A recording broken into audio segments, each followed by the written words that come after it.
just to find a relevance in the room, if you could just raise your hand if you can relate to the statement. Have you ever felt the pressure to wear a smile even when your heart feels heavy?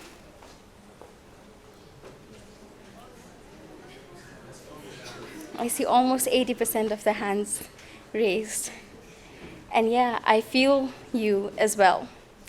I've been to the weirdest and the most uncomfortable scenarios and events in my life with the brightest smile on my face because I too have felt the pressure to be happy. So what does Cambridge Dictionary really defines happy to be? It's a feeling showing or causing pressure or satisfaction. So positive psychology says, happiness energizes us and is highly sought after state of being. So what do usually happy people look like, if you ask? Usually expressing themselves with a smile and laughter. In a social gathering, they have open and relaxed body. They make eye contacts. They give warm gestures. They even have the most active engagements in social gatherings as well. But my personal favorite are the ones who are most active on social media.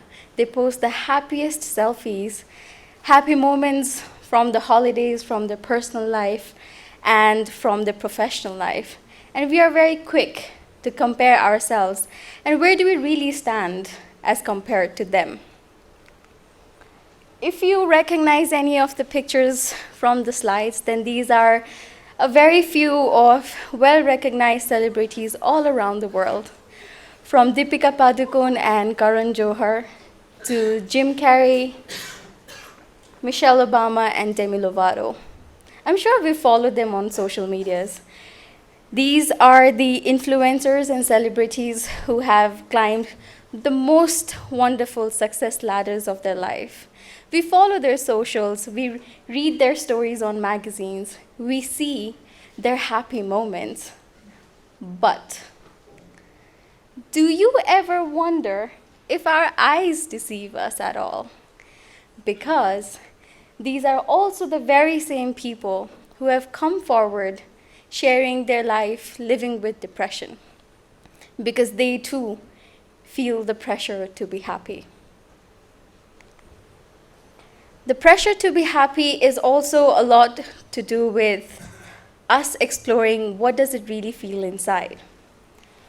But once again, just to find more relevance in the room, I would like to ask, do you ever feel pressured during festivals like Dashain and Tihar to maintain a happy demeanor even when you're struggling with your personal issues? Please keep your hands raised as I move on to the second question. In your relationships, have you ever hidden your true feelings of frustration or sadness to avoid a conflict in relationships? Please keep your hands raised. And lastly, at social celebrations, do you sometimes feel pressured to smile and act cheerful despite feeling disconnected, uneased, or unhappy? Thank you for participating, because me too. I too, just like you and all the other celebrities showed before, feel the pressure to appear happy and constantly look happy in front of the crowd. But little do we know that the same happiness also drains us.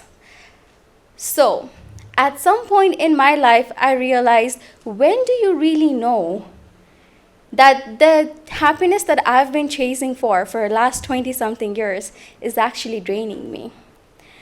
So allow me to share you a personal story of my very close friend, Maria.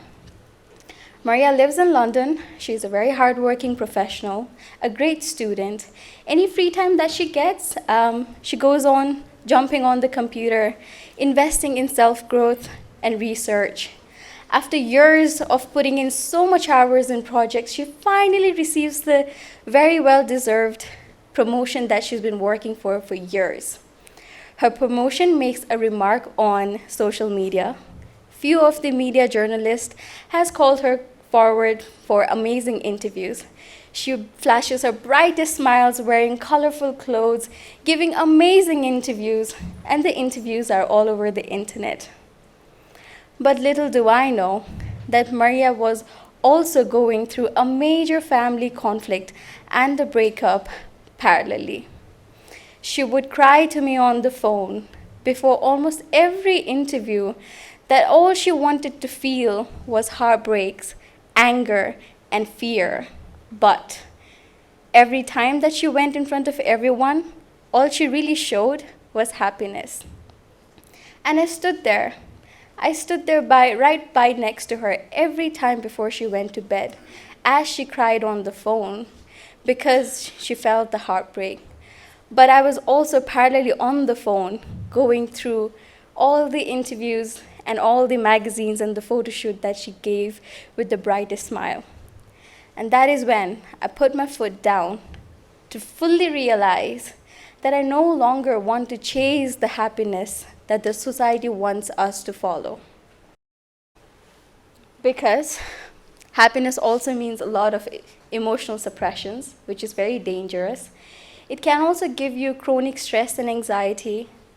It gives you high blood pressure, compromised immune system, hinders communication, creates barriers and conflicts in relationship, and also mostly it diminishes your self-identity and your self-worth. So what did I do next? I chose to invest in self-research and self-development. What I realized is I want to feel all the emotions that a human can probably feel. I learned the ways of what are the things that the emotions are really trying to communicate as I feel them. And I also invested in the ways to learn about how to communicate of the emotions that I'm feeling to my loved ones.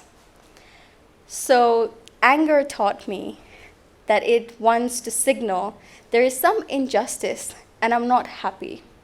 Someone is trying to cross my personal boundaries, and I have a second opinion and a perspective of my own, and that I need a change.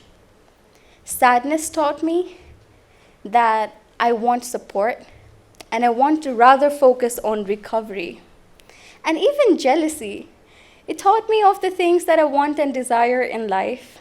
It taught me about what do I really fear of losing in life, what are my insecurities, and such. Basically, I learned to humanize myself when I was no longer only chasing to be happy. So I hereforth redefine happiness. Happiness as an absence of sadness for social acceptability or success, but also as acceptance of our whole selves.